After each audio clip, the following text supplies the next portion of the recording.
Hello, everyone, and welcome to today's Psychology of Scripting webinar. My name is Kayla Priest, part of the CINC live events team. Really excited to bring you today's topic all about why we say what we say in our new lead. Excuse me. What a time to have a voice crack right at the beginning, a new lead phone call. So let's talk through today about what we say and why we say what we do. And I'm going to start off with a little anecdote of my own. So when I started working at CINC, I came from a completely different field. I came from producing high-end events. So, million-dollar weddings, galas to help raise money for really important charities. So I had a lot of very interesting project management skills, but I had never worked for a tech company and I had never worked in real estate. So thankfully, over the past 5 years, I've been able to learn so much. I've been able to now buy and sell my own homes, which I had never done before, and probably wouldn't have understood what to do if I did not work for CINC, this wonderful, company that helps us do so much in our real estate careers. So when I started, I did not understand how important a script was. And I thought, well, who cares if you just change a word here or there? Until I really started working with the CINC Live Events team and learning the psychology behind why it is so important to be very specific with our words and very specific with our intentions of a phone call. I learned that there is such a thing as the power of positive thinking, that if we think we can do it, we can. If we think when we pick up the phone that it's not going to work, no one's going to want to talk to me, no one's going to answer, that's probably what we're going to find. When you put positive energy out into the world, you attract positive things back. When we are constantly saying to ourselves, it's not going to work, I can't do it, they don't care, they're not going to answer, that's typically what we find. But the people who can take a no and say, I know that I'm going to get some no's sometimes, and if I maybe get 3 or 4 more no's today, maybe the next one will be a yes. When we find people have that positive attitude about it, they tend to get positive results back. So how can we make this an even easier process? If we know, if we can stay motivated and stay committed and stay positive and just keep going, we're going to find results. How can we make that process easier?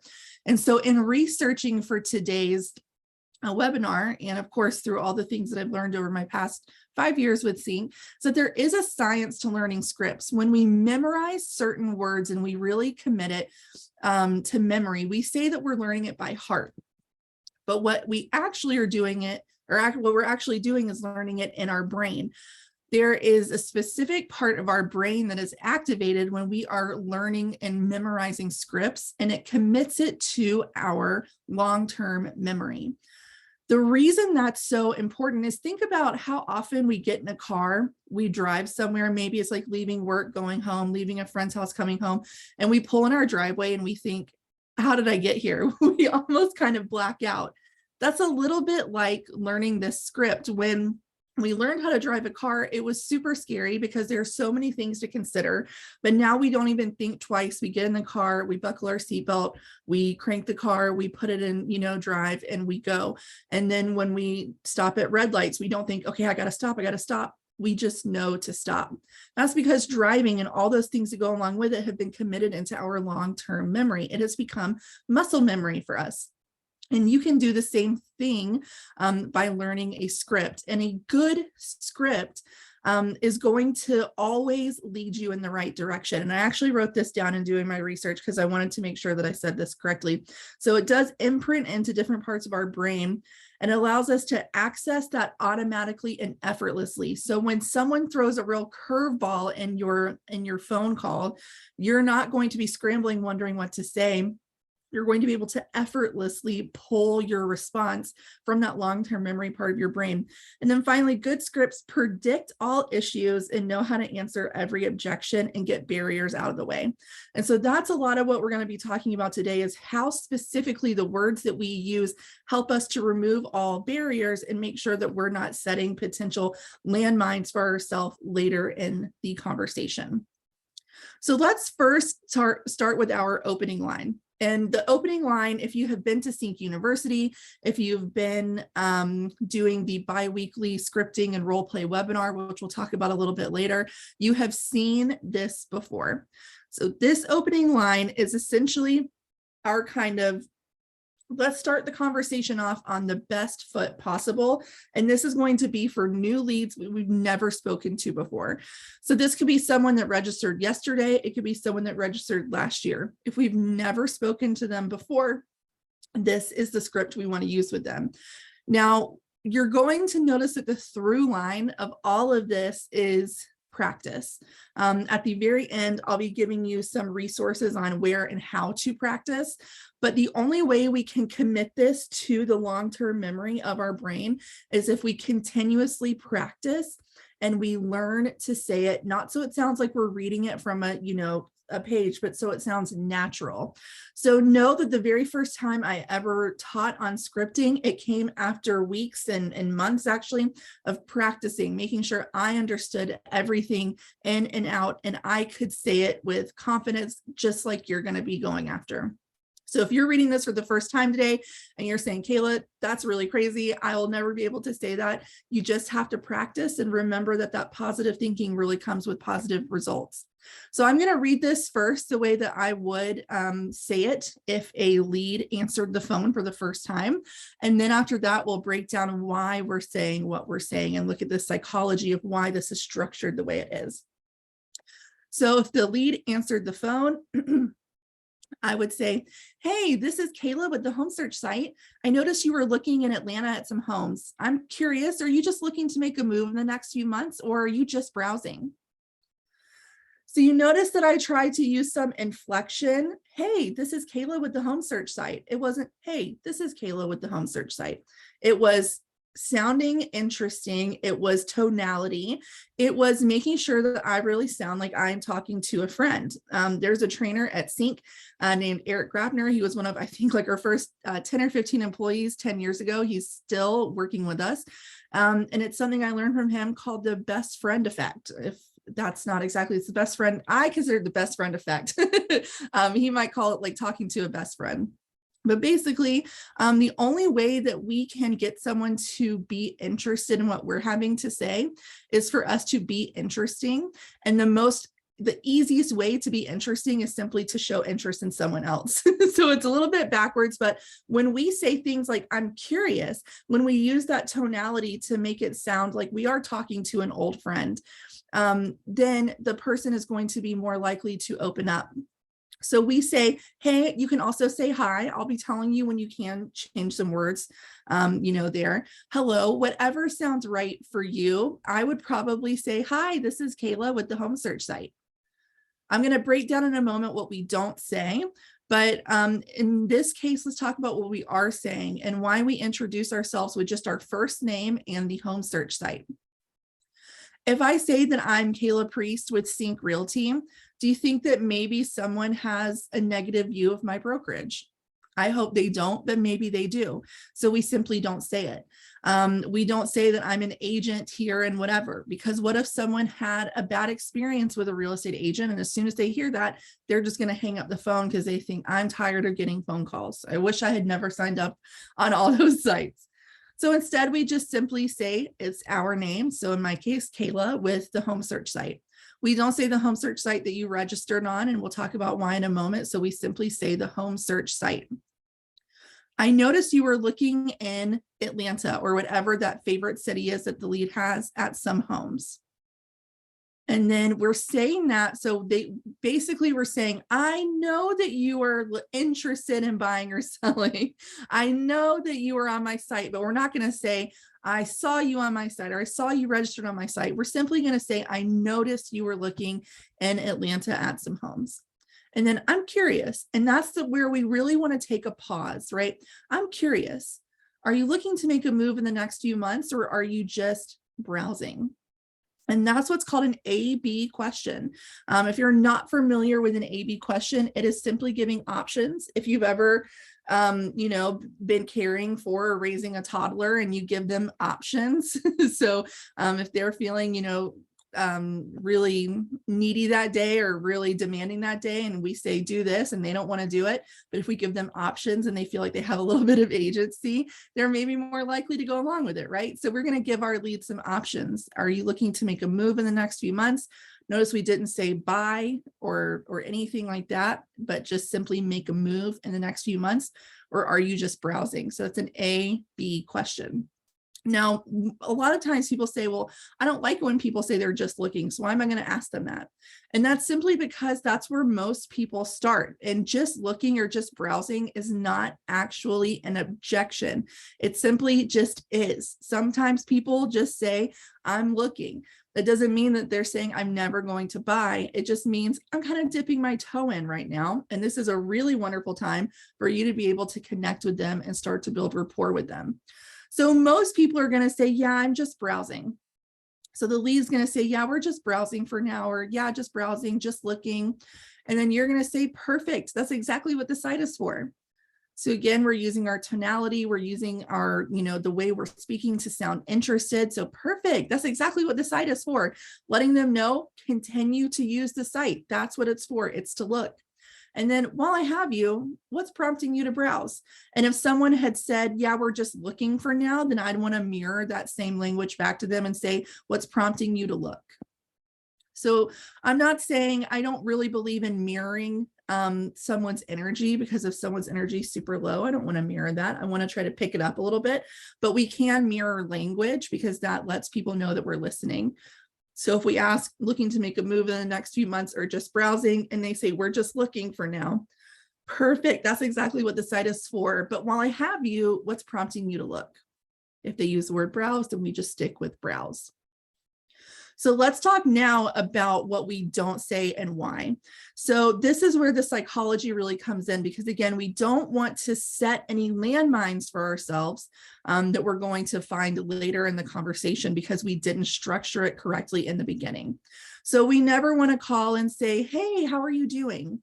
First of all, it sounds super salesy to ask that right off the bat, because that's not even how conversations with our friends start off.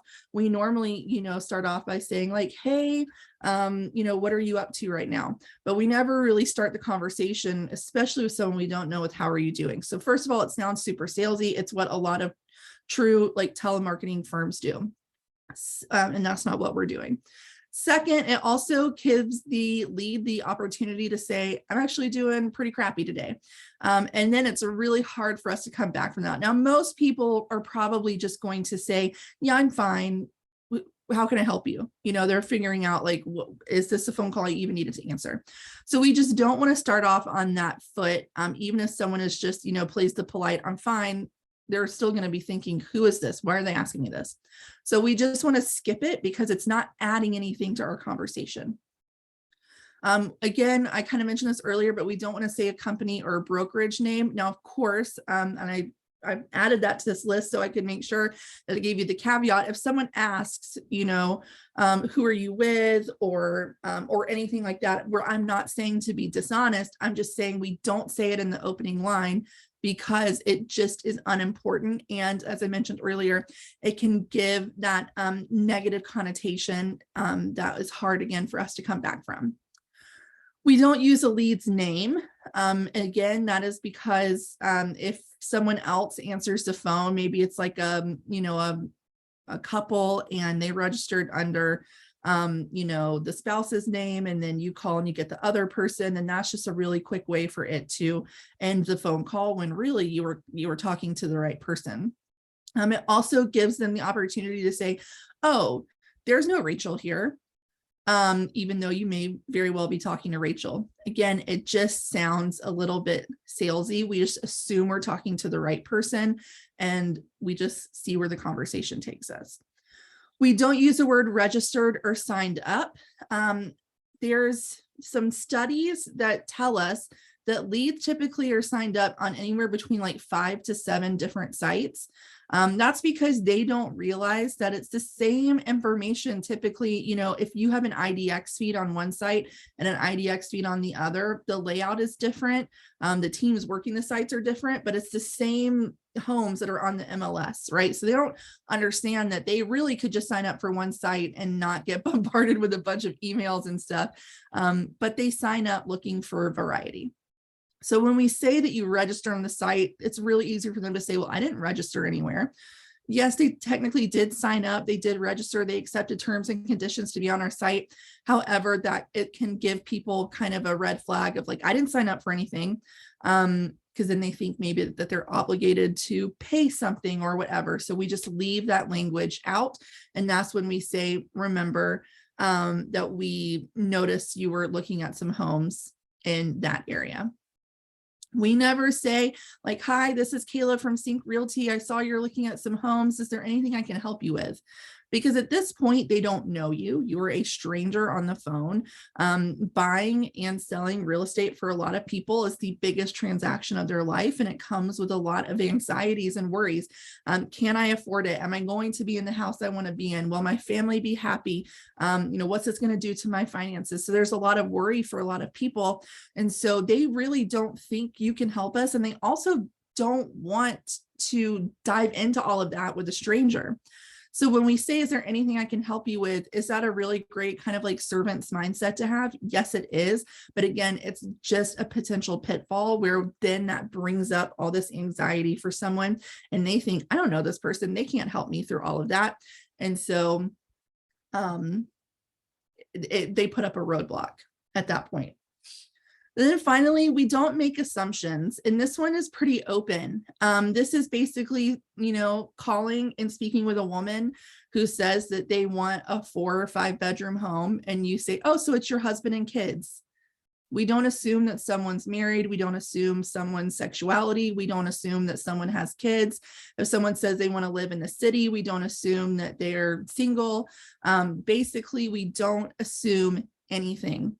We let someone tell us that they're married. We let someone tell us that they have children. And then we can say, oh, wonderful.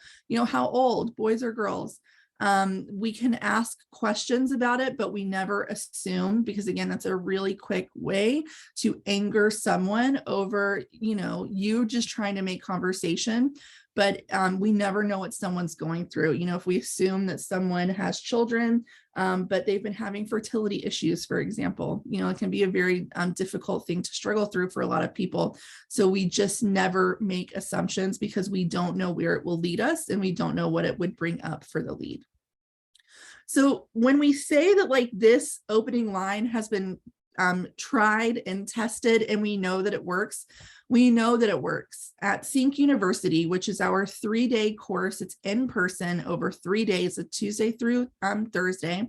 Days 1 and 2 are all about the platform, learning the ins and outs of the things in the platform that are going to help you connect with more leads, set more appointments, and make more money.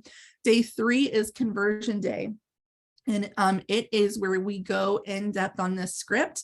We're going to continue to talk about objection handling and about closing as well. But on day 3, we really go in depth on all of those things. John Marone, our conversion specialist, really goes in depth on a lot of this other psychology stuff as well. But then at the end of the day, we have Power Hour, where you take this script that you've learned, you take all the things that you learned on day 1 and 2, so you make sure you're calling the right people and adjusting their search the way you need to. And you actually call your leads. And we've been doing this now for 4 or 5 years. I guess we're at 5 years now, because this version of CINC started just around the time I joined CINC as well. So with conversion day and Power Hour, the average agent leaves with over $9,000 of commission potential and appointment set. And the attendees, the participants in Power Hour at CINC University are using this script. So we know that it works. So if you're kind of on the fence right now and you're thinking, I don't really know that this is going to work. I don't really know if I can try it. We're going to talk about, again, training opportunities a little later, but I just ask you to try it for, 30, 60, 90 days and just compare your results. Again, you're going to need to practice to really get it on, under your belt and feeling good about it. However, I know that this works because I've seen it month in, month out for the past 5 years. There have been many agents that I have followed up with after they left CINC to say, what happened with those appointments? Did you meet? What happened? So a lot of them end up, selling to that person, or listing their home, or both. Or, we put them in the pipeline for a couple months down the road because we made a connection at the right time. So I know that this works, and I know that understanding why we're saying what we're saying makes it stick a lot better for me. So I hope that it's going to make it stick a lot better for you. So we don't have time today to go super in depth on objection handling, because that is such a broad topic, right? An objection can be anything from, well, I'm not really sure that we're going to be able to afford anything right now.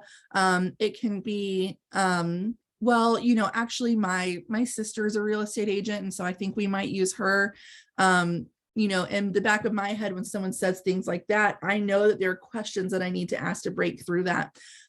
So pay attention in a couple slides to the practice and training tips that I give you. That's where you can go and learn more of those ways to come back to those objections. But what I wanted to focus on while we had the time together today is more so how to keep the conversation started when you feel that it's stalling. So know that this is not like in depth. This is what you need to say to this objection, because we have training for that already. I want to talk again today about when I feel like I don't have anything else to say, when I feel like I'm starting to panic. What can I say to keep the conversation going? And so this is going to be like when someone says they want an attached garage, and if they could get a 3-car garage, they'd love it. And you think, what next? We never want to be thinking about what do I say next, because that takes us out of the conversation and it takes us out of active listening. So when we look at this in the mindset again, as the best friend experience or effect, when we're looking at that and we're thinking, when my best friend is talking to me, I don't think, well, what am I going to say to her next? Or what am I going to say to him next? We just simply listen and react. So these are my favorite questions that help me listen and react, but still keep that conversation moving. So something like, what's your current situation? If you ask a question and someone says, well, I really don't know. So for example, this last question is an A/B question again. What are you thinking, 3 or 4 bedrooms? Well, what if they want a 5-bedroom? They'll tell us. What if they could really do with 2, but could really do with 3, but they'd like 4 if they can afford it.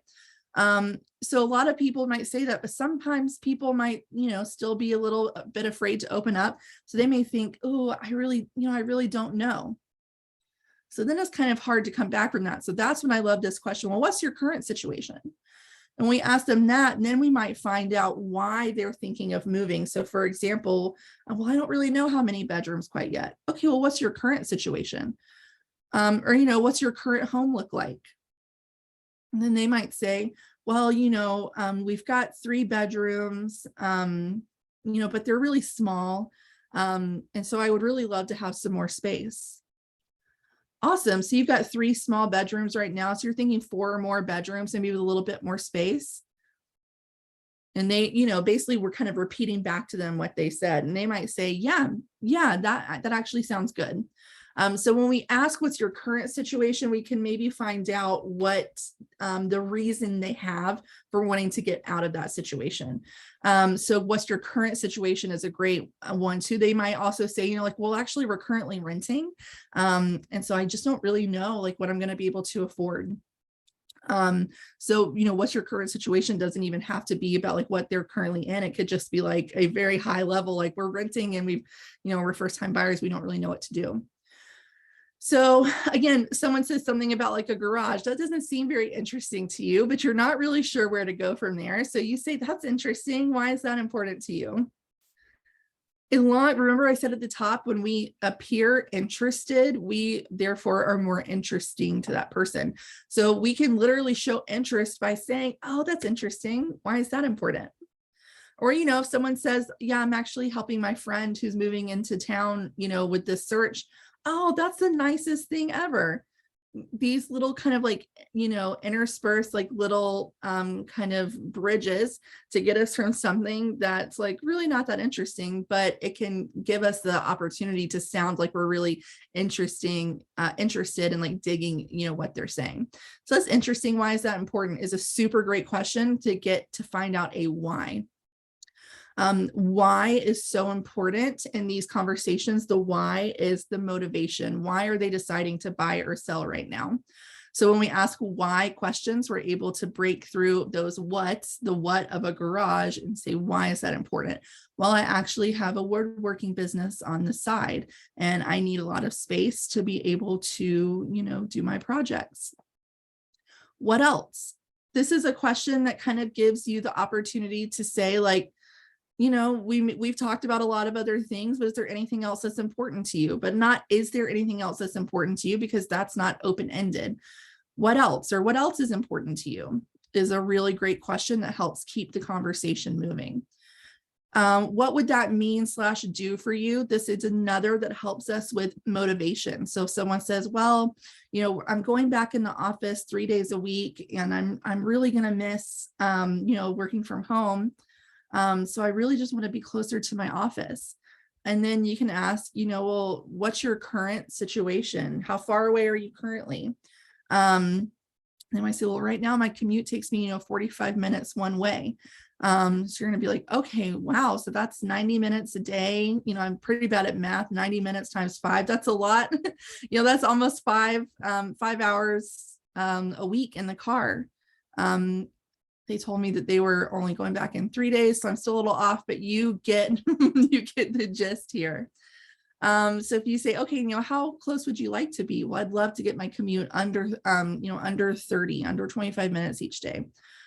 Okay, so if we could get you, for that midweek commute that you've got, if we could get you, 25 to 30 minutes away, what would that mean for you? What would that do for you? And in that instance, we're trying to get a little bit of emotional response. What would it mean for you? I'd have more time with my family. I could do my workouts the way I want to. I would have time to, prepare healthy meals for my family.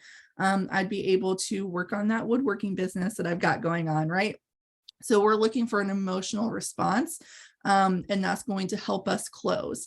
Because as much as we want to keep the conversation going so we can continue to build rapport and we can continue to find out what's important to this person, their motivation for moving and what they're looking for, we can't live in this conversation forever, and we do eventually have to attempt to close. So we're asking these questions, and we are keeping the conversation moving enough to build rapport, understand their motivation, know what they're looking for, so then we can close. If you are the type of person that stays on the phone for 20 or 30 minutes with everybody, that's wonderful. It means you've really got the gift of gab, and that's so important, but that also means that you're not closing when you can. And that's a really big missed opportunity. So let's talk about the easiest close. There are some different closes that you would learn at CINC University and in our bi-weekly scripting webinar, but let's talk about this super easy one. This is essentially giving them the next step. People respect process. So there is this part in our brain that if someone tells us, hey, this next step is super simple, and we're not giving them a way out of it, we're saying, if it's okay with you, could we do this? No, we're going to tell them this is the next step in our process, and they're going to respect that we have a process. So let's read this.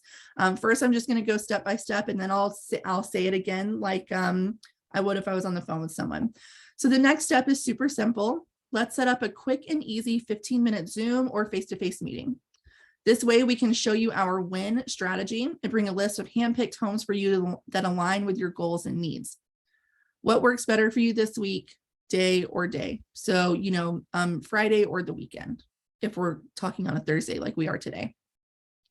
So basically, when we feel like we've built a lot of rapport, we understand what they're looking for, I'd say something like, all right, so the next step is super simple. Let's set up a quick and easy 15-minute Zoom or face-to-face meeting. This way we can show you our win strategy and bring a list of handpicked homes for you that align with your goals and your needs. What works better for you this week, tomorrow, or the weekend? Or we could even say, what works better for you this weekend or next week? Now, let's break down why we're saying what we're saying. I've already told you a little bit about the next step. That's the respect of the process. Let's set up a quick and easy 15-minute Zoom or face-to-face meeting. So we're telling them it's going to be quick and easy. We're committing it to being 15 minutes so they know that it's not a huge time suck in their day. We're letting them know they have options. We can do it virtually, especially if they're out of town and they're moving into town, or a face-to-face meeting. And this ideally would be at your office, but it also can be out at a coffee shop. We do want to have that initial meeting though, where we can dive into our strategy for them and find out more about them. So you'll notice that this line says, this way we can show you our win strategy. So it's people, again, when I say that they respect process, they also respect teams. And when we can say things like we and our instead of mine or I, it makes it look like we are part of something kind of bigger than ourselves. So when we say we or our, if you're thinking, well, I'm a single agent, I can't really say that. Do you have an assistant? Do you have a transaction coordinator? Do you have someone else that works in your office? We all have a team. Right now, the team really could maybe just be me. But I've also got CINC on my team. I've got my account manager on my team, right? So we all have a little bit of a team. So when we talk about team statistics, that always goes a lot better than we talk about our personal statistics. And again, it just makes it seem like we are coming from a little bit more of a legitimate place. So you might be saying right now, Kayla, I don't have a win strategy, but I guarantee you do. Your win strategy is simply whatever you talk about with that person in your presentation. So that is how we're going to find homes for you, how I'm going to negotiate for you, how I'm going to make sure that we close on time. So it's essentially whatever you already talk about with someone, that's your win strategy. And you can call it something other than win strategy if you really want to, but it could just be like, you know, this way we can show you our strategy to get you the best home, to get you the best price, whatever it may be, and bring a list of handpicked homes for you that align with your goals and needs. We're saying that because an objection that some people will throw up at this point is, well, can't you just send me homes that you think I'll like? And at that point, we can say, well, I don't want to waste your time and send you things that don't align with your goals and needs. So this, you know, quick and easy 15-minute meeting will help us make sure that we're on the same page. How does that sound? That's another great question to get verbal agreement. How does that sound? Again, people respect, how does that sound? And a lot of times you'll just get a, yeah, sounds good. So then we're asking another A/B question, what works better for you this week, day or day? Again, remember, if we're talking earlier in the week, it could be, you know, what works better for you this week, Tuesday or Thursday? If we're on Thursday already, what works better for you this week, tomorrow, or the weekend? And we're just simply asking for their availability. This is the easiest close, where we're not essentially asking for another objection. We're just simply asking for their agreement to meet. Now, at this point, we would want to go ahead and send them a calendar invitation. So you can ask them, you know, do you use a calendar? Do you use a digital calendar? All right, I'm going to send you this invite for us to meet. And then, you know, do me a favor. If anything comes up before then and you need to reschedule, you just let me know. And then they'll give you their agreement that yes, they will. But we still want to follow up and remind them of an appointment. And that's another great little piece of psychology. We don't ever want to confirm an appointment because then it seems like it wasn't set in stone, but we remind of an appointment or a meeting. So if we say, I want to confirm, they're going to say, oh, I actually am not available anymore. But hey, I want to remind you of our meeting. It's a little bit easier for them to say, yes, I'm still good. So we've spent about 30 minutes together, and this is just the tip of the iceberg, but I did want to give you some resources where you can continue to practice and really commit the script to memory and add it to that long-term memory in your brain. So the first is to simply role play scripts in your office. This could be before you start your before you start your prospecting time in the morning. It could be at the end of a weekly team meeting. It could be more informal than that, and just throughout the week, we get, you know, 3 to 4 people together and we help each other role play and give feedback on what we did well and what we can improve on. So that's going to be the #1 way that you can consistently get practice. The second is our bi-weekly script and role play webinar that is every other Monday at 3 p.m. Eastern time. Every other Monday except for Monday holidays. Every other Monday, 3 p.m. Eastern. That is led by either John Marone, our CINC conversion specialist, or Christine Dunn, who is our other CINC conversion specialist. So they kind of switch off hosting there. And then there are tons of recordings of past sessions of those up at cincommunity.com. Also on cincommunity.com, you can find information for CINC University. And again, that's our 3-day in-person class. And day 3 is completely devoted to scripting.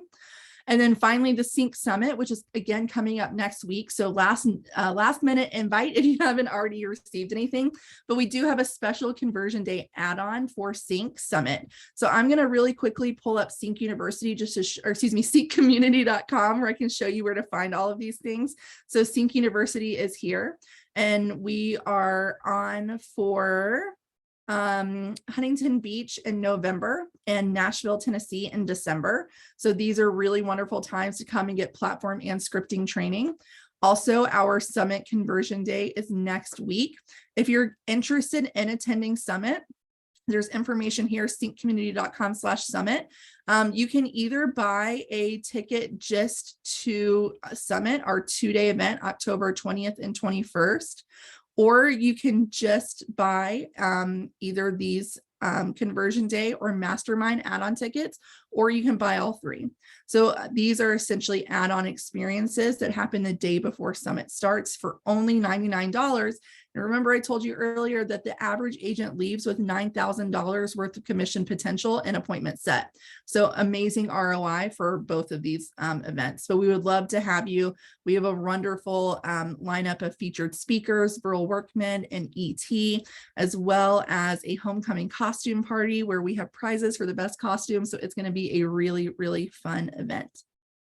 There's also more information on the agenda and the breakout sessions here as well, if you need a little bit more information before signing up. And then last thing I want to show you is where to register for those live webinars. So the scripting, conversion, and role play one is always up here at the top. And then if we scroll down, here's the one we're on right now. Hello. And then we have another one on Wednesday, October 26th. And that is going to be our Who Should I Call Today webinar, talking all about prospecting and following up. And then we do also have that webinar recording gallery here as well. So these are all organized by topic. So here are all of our past webinars for scripting and conversion. Who should I call today, prospect and follow up. And as we scroll down, you can see lots of other topics here. So that is it for today. I really want to thank you for joining me for the past 40 or so minutes now, talking about the psychology of scripting, why we say what we say and how we say it. I really hope that this will help make your scripting and learning this CINC script a little bit easier and a lot more successful for you. If you have any questions at all, anything we can do to help, please reach out to CINC. We're always here to help make sure you're as successful as possible. That's our whole job. So I hope that I'll see you on another webinar soon, either at CINC University or CINC Summit. If you, again, need anything, please reach out. Oh, hi, Michael. Nice to see you. You're welcome. Bye, everybody. Have a really great rest of the day. And see you next time.